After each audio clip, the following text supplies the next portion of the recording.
আমি তখন দিল্লির সাথে আমি কথা বললাম, আমি বললাম আরে বিপদ হয়ে যাবে, তাড়াতাড়ি কিছু করতে হবে।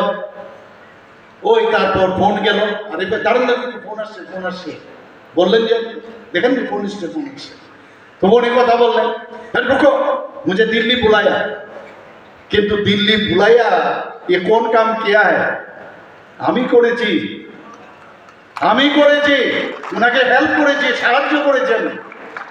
এই স্ক্রিপ্ট নিয়ে ছেলেদের বসিয়ে দাও, যখন এই বিধানসভা থাকে বসিয়ে দাও।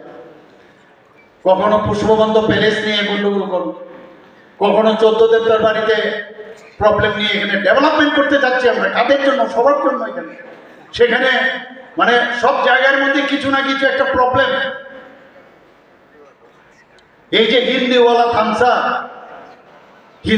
থামসার এই যে একটা প্রবলেমেটিক যে ত্রিপুরার জন্য, আমি দুঃখ। এটা রাজতন্ত্র না, এখন গণতন্ত্র। রাজতন্ত্রের দিন শেষ, রাজতন্ত্রের দিন আর নেই, এটা বুঝতে হবে। গণতন্ত্র হচ্ছে আসল। আমি এক এক সময় দুঃখ লাগে, এই যে চ্যালেঞ্জ বলে কিছু প্রিন্সিপাল লাগে। চ্যালেঞ্জ করতে গেলে নিজের হৃদয়ে আগে বুঝতে হবে যে আমি ঠিক পথে আছি, আমি যা বলি সত্য কথা বলি কিনা। কালকে চ্যালেঞ্জ বলছে, তোমার কাছে আছেটা কি? যে সাম্প্রদায়িক সুশুরি দেওয়া ছাড়া।